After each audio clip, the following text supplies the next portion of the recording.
Good morning, guys. Leslie, Edinsky Bakers.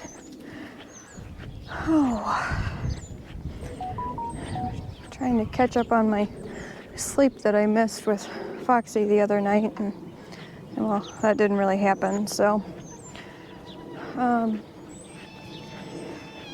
going to use our milk machine for the first time this year. Kind of go through that with you guys. It's going to take me a little bit to kind of get back in the habit with it, and then it'll go a lot faster once I do. But carrying out all my stuff. There's Destiny's babies were on the rock. Hi, little girls. How's everybody doing this morning? I had to, hold on, lack of hands here. Had to set up another pen for the little kids. Oh, so hard to carry stuff. All right, there's Foxy, our little girl laying behind the gate here. Sangria. Our third little guy bouncing around over there. Second one's back in the corner, and the first one born is laying kind of there in the middle of them. He's not been getting around very well. I don't know if maybe something was pinched. Whoa, Sangria.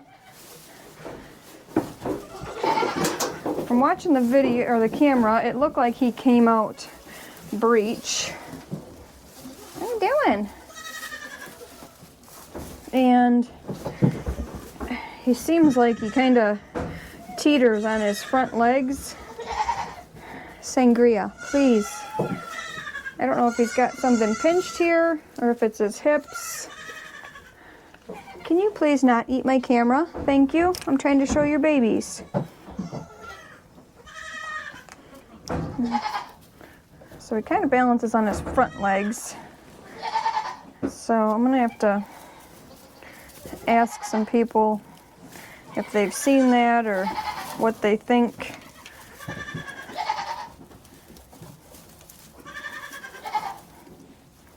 I did give them all a little bit of selenium.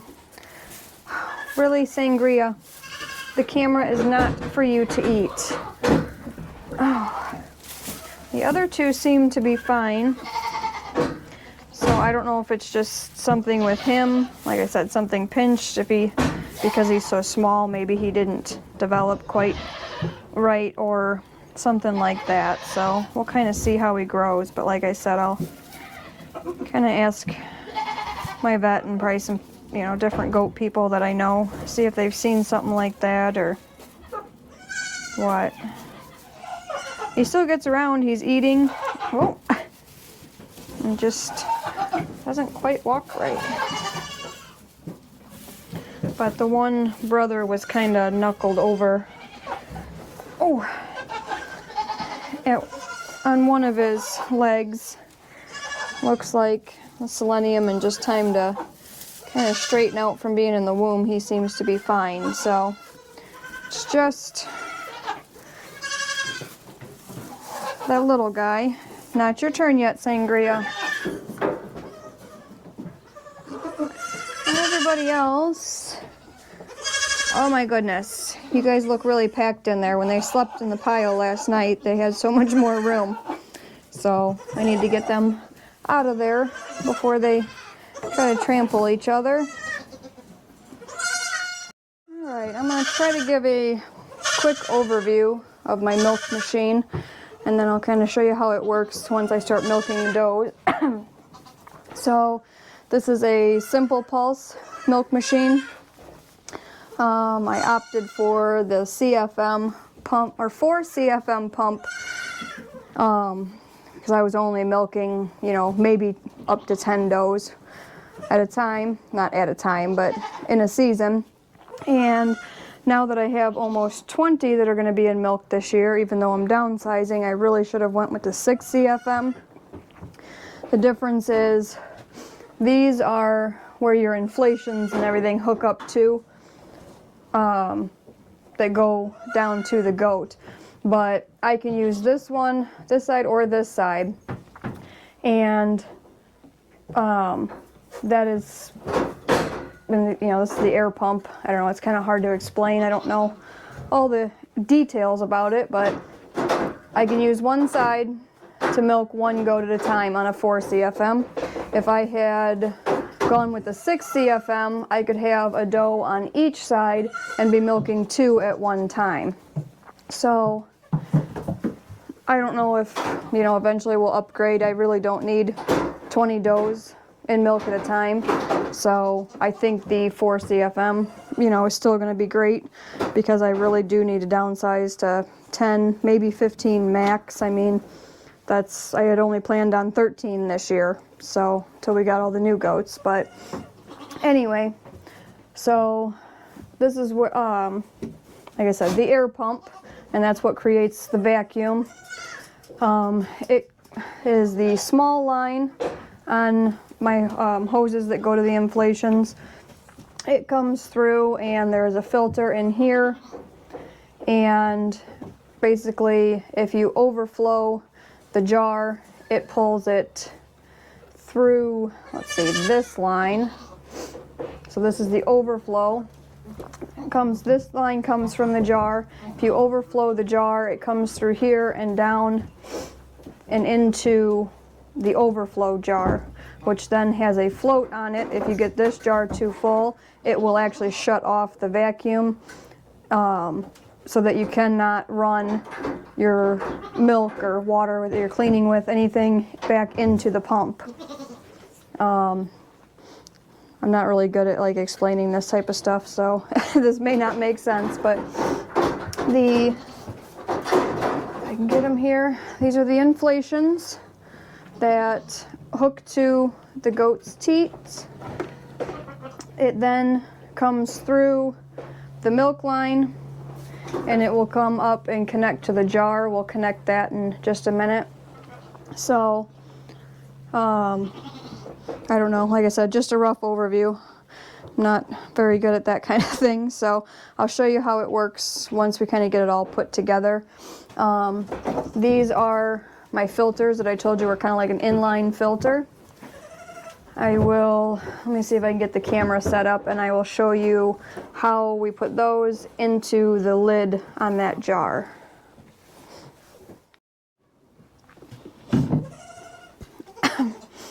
Okay, so turn you a little bit here. With the Simple Pulse, when I first got it, it had a lid that just kind of like suctioned down into a half-gallon mason jar, any wide mouth mason jar.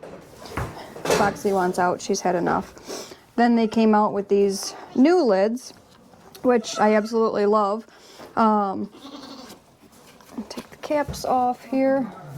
This is where we hook our lines to.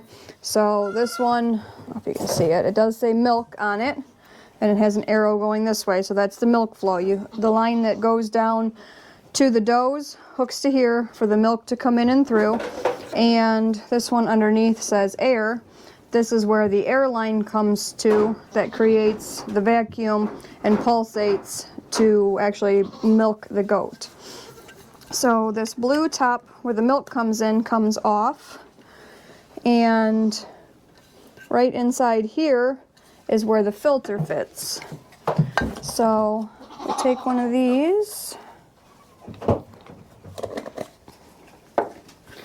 So one of these milk filters sits right down inside of there. So now the milk has to go through the filter to come into the jar. And then this, let's see, I want it this way. It's got different positions you can do it, but so that sits right onto there. So now it comes in through the hose, down through the filter, and into the jar. So I'm going to set this back up here, and I don't know if I can one-handed show you hooking this up or not. So All right, so from the inflations, down the hose, all the way up to here, that goes on the blue for the milk. I'll have to tighten that back down once I have two hands. And then this is the air to create the vacuum. Again, I'll have to put that on tight. And then this is actually where the air comes through. It pulsates and it comes through the inflation, and then it, I don't know, makes a whole circle to create the vacuum on there. But like I said, not good with all those details, but once I get a dough out here, I will go ahead and show you how it works. Okay, I washed her udder, stripped the teats. I'm gonna go ahead and turn this on.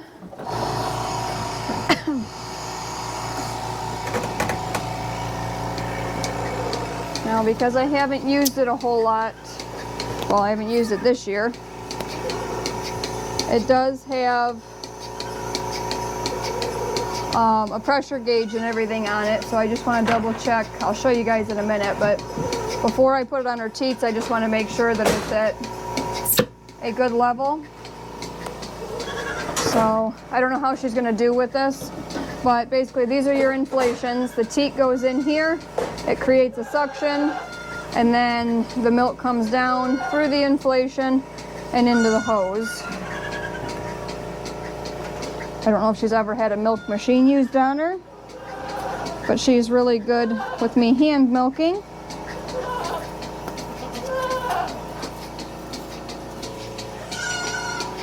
So let me show you guys. The teat, the inflations are one on each teat. The milk is flowing down through the hose, up the hose, and into the jar.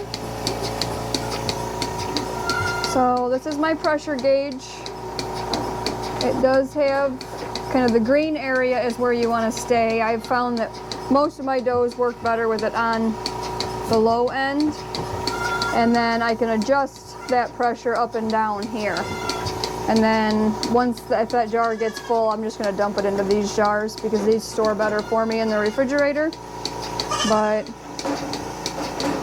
so milk is slowed down. Let me get you guys back up here. I need to bump her udder, and I have left the kids kind of out with the doughs more nights than I should have, so their production is not 100% kind of what it was. But so just like the kids, when they come up and nurse, they would bump the udder for more milk to come down. I'm doing the same thing. Then I'm just going to slide a finger in next to the teat to release the suction. And then some people have a bucket, some people stop there. I like to just strip out the rest of what's in there. When they still have kids on them, I could just leave them and let the kids take that. But I need to get in the habit because we will be starting to wean some of them soon. Uh-oh. We have some nasty weather coming in again.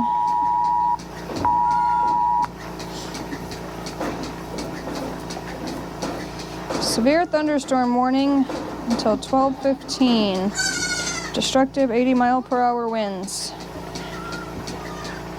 Yikes. We had that big storm come through this last Friday. Luckily, it kind of, by the time it got to us, we were in the severe weather area. By the time it got to us, it actually kind of died down and kind of split around us. There was my son's work. He said that their roof was leaking and they've had some damage down there. But we got lucky. We got some hail and some pretty good wind gusts, but nothing like what they were calling for. But they're saying that today's storms are supposed to be much worse. So I don't know. I know they had a lot of very destructive tornadoes down south, and well, down south, but then even over in Iowa and I think Wisconsin, this weather's been a nightmare lately.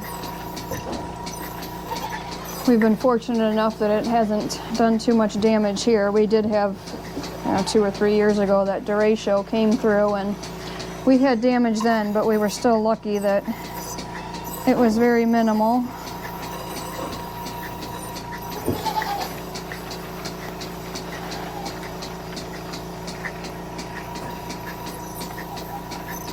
Alright, she still probably has a little bit in there. I'm going to leave that for her doe kid. And I just like the in between does kind of take this and just wipe it off a little bit. Then on the back side of the inflation, there's kind of some buttons here, and that kind of cuts off the vacuum. So I can push those, and then it'll just kind of pull any leftover milk up the lines. I usually, once I'm done milking, I'll really kind of try to get as much out of the line as I can, just make cleaning a little bit easier. So I'm going to go ahead and milk. What do we have? 1, 2, 3, 4, 5, 6, 7, 8. 8 does to milk. And then we need to check Taya, Destiny, Foxy, and Sangria to make sure that their kids are kind of emptying them out. I know Foxy's doe is not emptying her.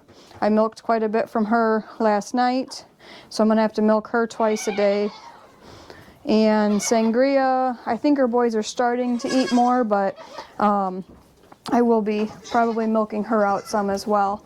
I think Destiny and Taya's kids are fairly keeping up, but I think Taya, I did milk quite a bit out of Taya last night, so we'll see. I'll bring you back when we're done, and then we'll go through kind of how I clean my machine on a daily basis. All right, I got everybody milked, everything done. I did put Foxy and her doeling out for a little bit. I'll bring them back in probably for the night. But depending on what our storm looks like, everything that we was just supposed to come through kind of stayed northwest of us. So if it's going to get nasty, I'll bring them back in. The last storm on Friday, I brought all the babies in and locked them in. They were getting like baseball size hail down kind of middle of Illinois, so I didn't want any babies getting hit with hail. I don't really want the adults, but they're better at getting in shelter than the kids. Sometimes the kids get stuck out in the rain and things like that, so I wasn't taking any chances. So we're going to go ahead and clean the milk machine real quick. It's been since, the end of last fall since I've done it. So basically what I do is I don't have water out here in the goat shed, so I bring water out. I just use these ice cream containers. But the first one is kind of cool, lukewarm, just soapy, like dishwater. Milk will scale. Basically, it kind of crystallizes on things. It's probably not the exact right term for it, but essentially that's what happens, and it creates like a white film kind of on everything. So if you rinse it with cool water first, then that washes that off. If you hit it with hot water, then it scales. So then was super hot, but it's been sitting out here with me since I've been milking. This just has some Star San, which is an acid sanitizer. I think Simple Pulse, if I remember right, their video and their cleaning instructions says to use bleach water or something similar. I don't like using bleach, so I use the acid sanitizer. It's what Jason used to use in his beer making and stuff like that. So we're gonna first rinse it with the lukewarm, kind of cool, soapy water. I will take the filter out, and you guys probably can't see, but there is a bunch of moisture and a little bit of milk in this line here that goes to the overflow. So I am going to run both solutions just enough to get through this line and into this jar so that that cleans that line as well.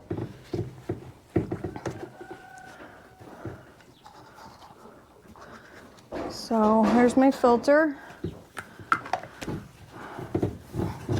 Put that back up there. Now the lines, I don't know how well you guys can see, but they get dirty from them stepping on them, and the outside of the inflations get dirty and stuff like that. Sometimes they're kicking and stepping on them and putting their dirty feet on them. So I'm going to dunk that in the solution first. I don't think you guys can see the, no, you can't see the stand, but basically I'm just going to dunk them in there with my rag and just kind of wipe them down, clean the outside of them a little bit before I turn it on.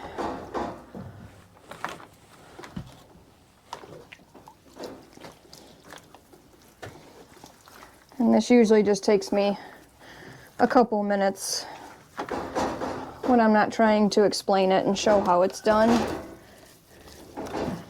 Once I get back in the hang of it, it goes really fast, so. Okay, I'm gonna turn the machine on, and then I'm going to kind of push these buttons at the back that sucks the water up.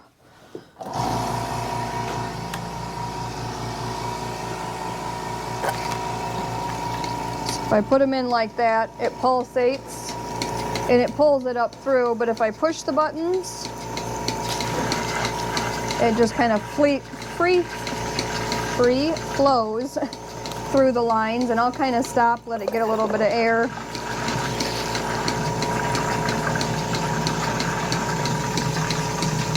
And it usually gets, because it's soapy water, it gets bubbly sometimes and foamy up in the top.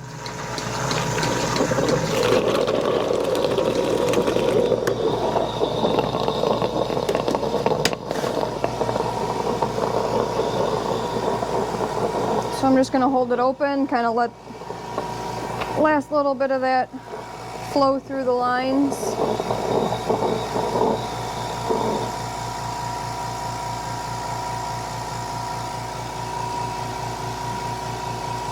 And I am going to, because it wasn't enough to fill it, I am going to take this and just kind of tip it so that it goes into that overflow that was kinking the line.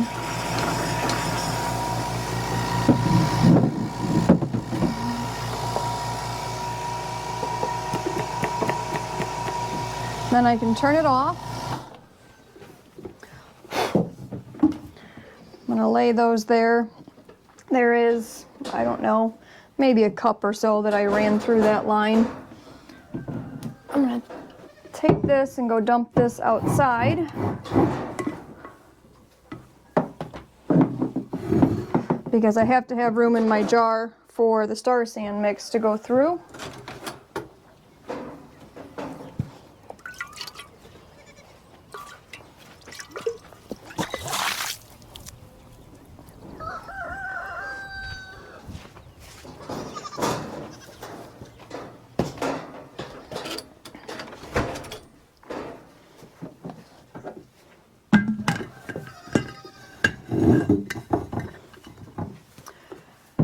And then we're going to do the same thing with the sanitizer. I have been trying to look at different ways to have warm water out here, hot water, until I get my barn and actually have like a milking room. This has been the best way so far that I've found to do it. I'm looking at getting maybe a bucket heater. Basically, you just put water in like a 5-gallon bucket and you drop that down in, and I could fill the bucket and turn that on when I come out, and then I'll have hot water. Now this is foaming more, so it's going to fill up that line, that jar a lot faster. But then I could have hot water by the time I was ready for it, and I wouldn't have to carry the water back and forth and all of that. So I just haven't done it yet. I've seen other people using those and they seem really handy. So I'm just gonna tap them, try to get some of the water out. I'm not sure if it, other people do that or not, but my OCD kind of says I got to get as much water out as I can.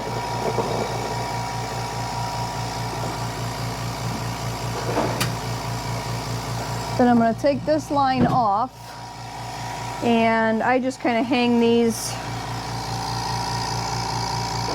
over the head gate portion of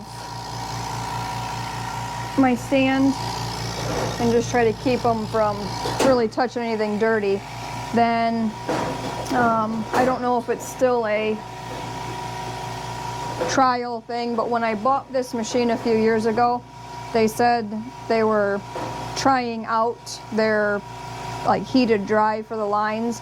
And what it is I take the end of the line and I put it on the exhaust on the other side over here and open it up, and that pushes the warm air from the exhaust through the lines and helps to dry them. And it's been a pretty great feature. I use it every time I milk, and then it just kind of blows the warm air through there. So I don't know if they're still, I haven't looked at their site to see if that's still something that they're, if they've decided they enjoy it or not, but run a little bit of that through there. Then I disconnect it, and then I open up the other side because it gets more air flow through to dry the lines, and then it also gets a little bit more moisture out of this line into the overflow jar. So it's got kind of built-in hose holders, whatever I don't know what you want to call them, on the side. So I tuck that in there. Put my caps back on. I just kind of swish it around the jar a little bit. I'll take the jar in and wash it with the rest of my stuff. And then again, I just take this out, my water, and dump it outside. Then I don't have to carry it back into the house.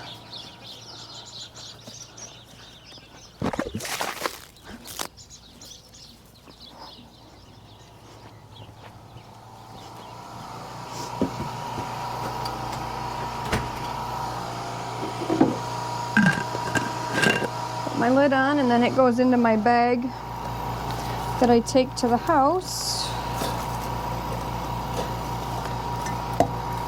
which has my milk and the Calf Pro, the bottle, empty bottle and stuff like that. Then I take my empty containers back with me. And that, last year I was using a spray bottle of just kind of a udder wash that I was making. And I was using that to wash udders. It worked okay, but I've been really liking this udder wash that I've been using. You dilute in water, and I like it as a warm, soapy water. So we're going to continue using that this year. And then I just have a 5-gallon bucket with an empty shavings bag or whatever for my garbage. Put my filter in there. And that's about it. Once it's done drying, I will take this jar off and dump that outside. I will tip it upside down to let that air dry until I come back to use it again. Then I'll put it back on, put the whole machine together. The hoses I just kind of lay over the top, and then I have a towel that I put over the top of the machine to keep it from getting so dusty and dirty. I mean, it gets dirty out here, but that kind of keeps most of the stuff off of it. So that's about it. Alright, I decided to leave Sangria and her boys in here for the day. Her little guy, I think he'll get trampled or left behind. So until he can kind of be up and moving better, they're going to stay in here for another day or two. We'll see how he's doing. The little guy on the left in the corner there is just out cold, laid out on his side. So show you real quick, this is how I end up leaving my machine, covered with a towel. Like I said, this is tipped up so that it can get air into it and it can dry. We're gonna go inside and check the weather, see what they're saying for the storms now, if they're gonna hit us or hopefully maybe stay north of us. Too many animals here to deal with the severe weather like that. There's, I don't know how well you guys can see, but Cupid has taught the kids. They are all the way out there and there and there on the wrong side of the fence. So I am going to go put my stuff down, and then I'm going to open their gate and let them out to the field. So I'll take you guys for a walk with me out there on my way. I did already feed the new piglets this morning. So Abel, and there's Kane. I'm gonna put my stuff down and then we'll be back. Alright, I decided we better take a walk and get these guys back where they belong. So this is just the front part of our hay field, and there's kind of a fence, temporary fence that goes across here. Well, we have not finished fencing the rest of this front portion yet. That's on the spring to-do list. And this is just our dirt from when we cored out our driveway when we added on to it. Go on. Go on. Back where you belong. Cupid is teaching all the kids bad things. Go on. Get. Go on. Go on. Get. Go on. We do a bunch of splitting of firewood and stuff right here. We've had some people bring us some dump trailer loads, so this is kind of a messy spot. Go on, get.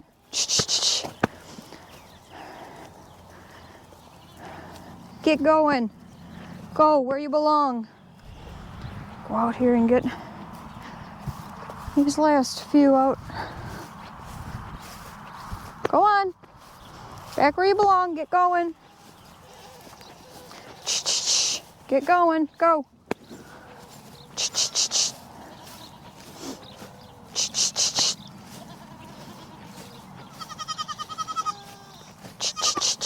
Go.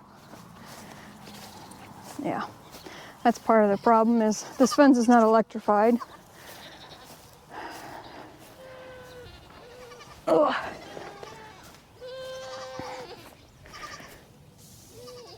All right.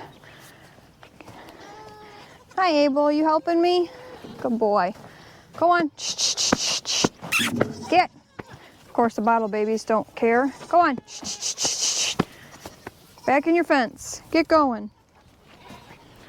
Oh, you guys are stinkers. These two, Moscato's two house babies, I think possibly this next weekend, or this coming weekend, are going to their new home. They decided that they didn't want to split the two brothers. Excuse you guys. And they're gonna bottle feed them for their last week or two.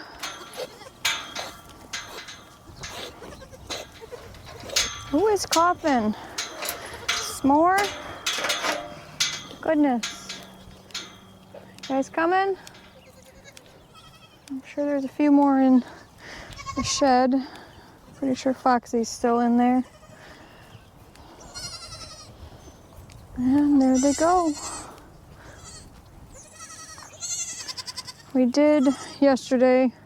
I dropped this fence down. I need to come back and pick up the fence. Probably should just do that now before the storm comes. I did look on radar when I took my stuff to the house, and looks like we're clear up till it only went to 8 o'clock, so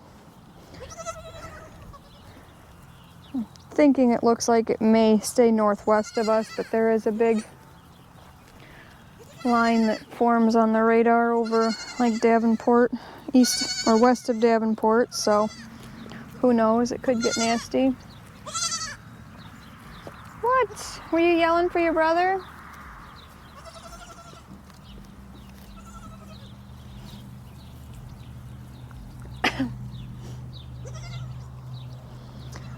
guess we'll take a walk to the back,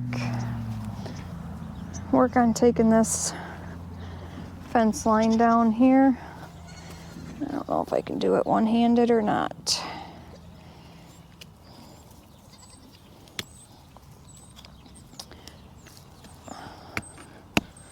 I'm going to take some of these posts back to put on the fence where the pigs are. We just moved them.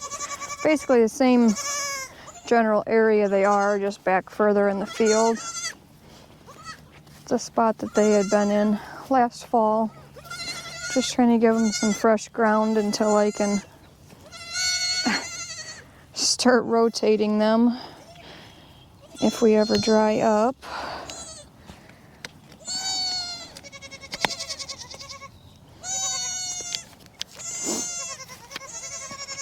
I really like these white poly poles. I think they're called poly poles. I don't know, they're plastic poles, but they only last so long out in the weather. Then they get fragile and start breaking. We did buy some round fiberglass poles to try. So I need to get some of those out here.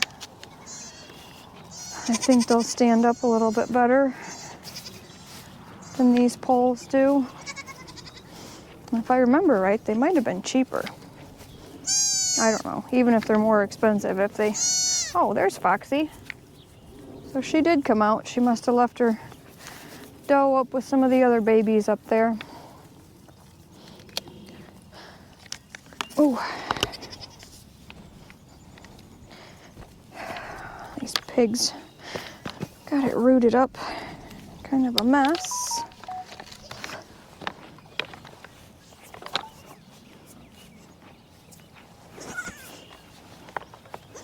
What's up, boys?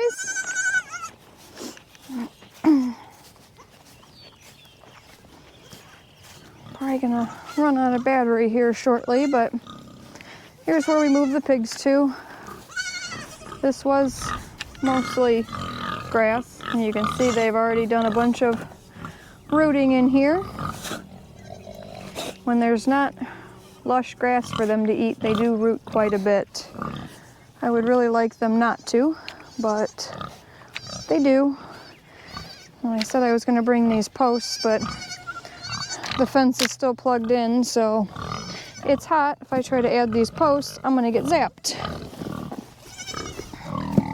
So I think we'll just get feed pans. I'll kind of put the posts where I want them, and I'll have to come back. Hi, guys.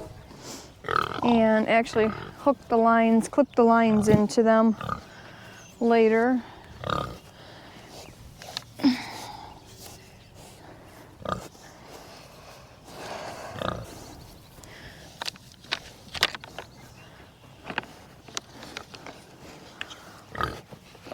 Oh, kind of hard one-handed. I'm not used to doing stuff one-handed.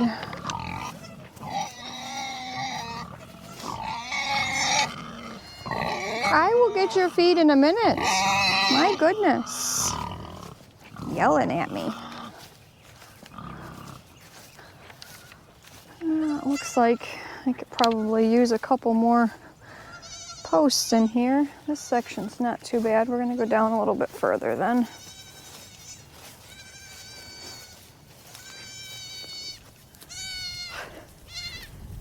Sugar's bucklings. Second kid born, left the third kid born, so the third kid born was running, screaming, trying to catch up.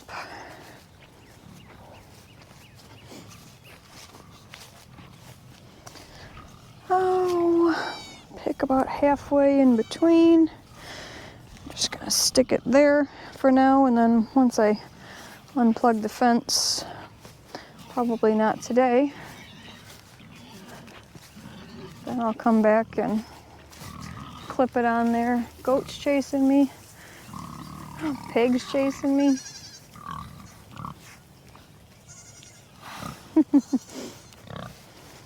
Oh boy. I think we'll put one in here. Then I can probably find another one eventually to put down in this section. I've been all the way down here rooting up the bugs and whatever they can find. We split a lot of firewood right back here. So while we're splitting firewood, I find walnuts and acorns and stuff like that that's fallen on the trees. Collect a pocket full of them and throw them over here to the pigs. They really like those. But this isn't all the way at the back of our property, but this is at the tree line to the woods. It goes down the ravine and back up, and then our property line is not too far back on the top side of that ravine back there. So standing at the back, looking up at everything.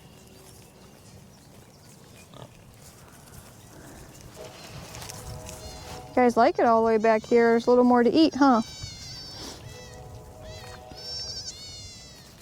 Yeah. You guys are gonna have to start staying in and let the hayfield start growing. I may fence off just kind of some sections for them. They can only eat certain spots, and then we can bale the other spots. We'll see. That fence is hot, ladies. Cows come back into the woods, so that's a cow fence.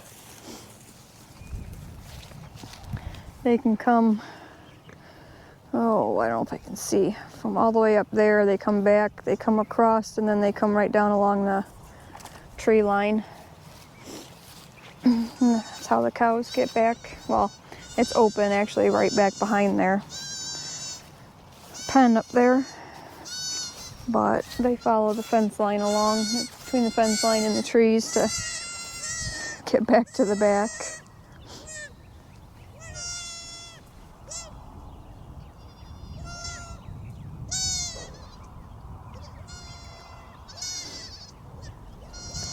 Alright, battery's almost dead, so I'm gonna make my way back up.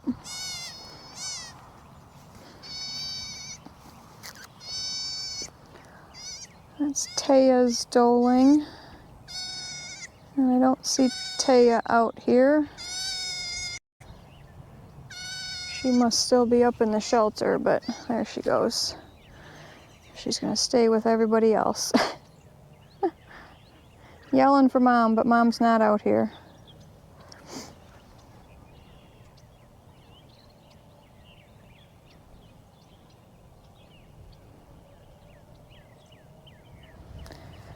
Okay.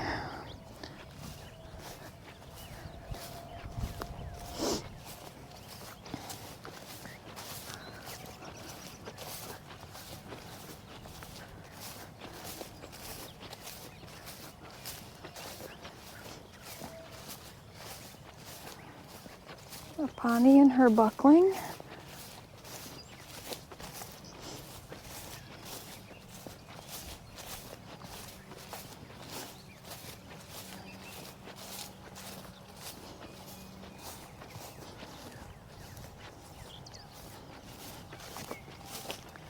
Looks like Cupid's babysitting today. Per usual.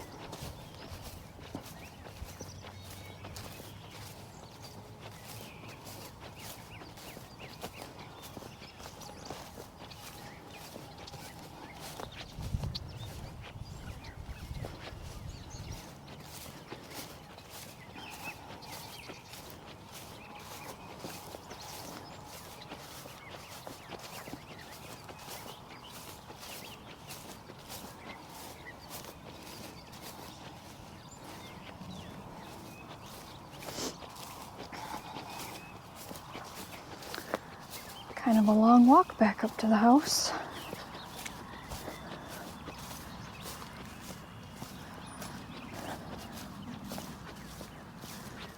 Taya's doe still trying to find her brother, who's right up here with these guys.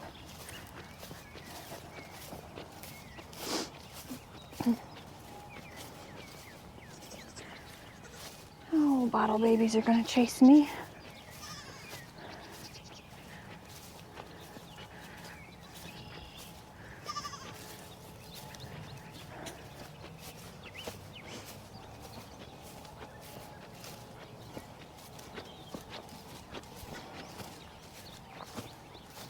which means I can't duck back over the fence I came in because they'll run right through it.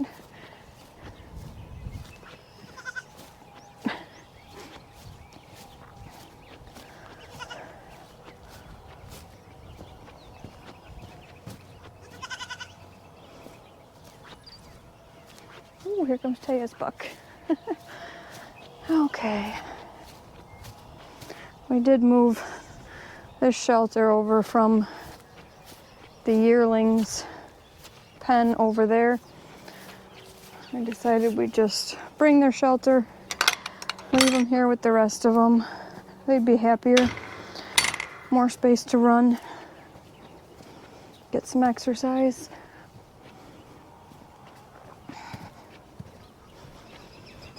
So, I'm gonna go eat some lunch, come back and feed pigs. So, that's it, guys. Have a good day. See you on the next one.